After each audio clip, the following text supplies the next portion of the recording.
Osomabhizinisi bakuleli babambe imashi emgwaqeni yaseSandton njengengxenye yokulwa nemikhiqizo yemgunyathi isuselwa kweyabo. We thought it was seeing what's going on social media with illicit trading, which ultimately kills our businesses in South Africa. It steals our jobs in South Africa. Illicit trading is the reason why our factories around the country are closed. Abasiki benqephu ibona ababhekene kakhulu nalenselele.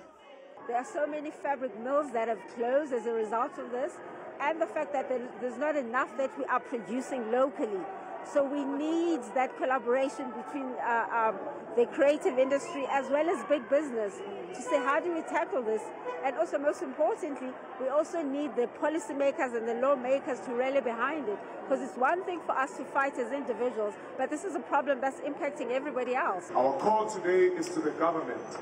Help us to reopen those factories that have been closed. Help us to open those mills that have been closed. Over 70,000 people have lost their jobs in the clothing and textile industry. Help us open those things again. Lengqungquthela yezinsuku ezimbili iyithuba lokuthi osomabhizinisi bakuleli bakhangise ngemikhiqizo yabo.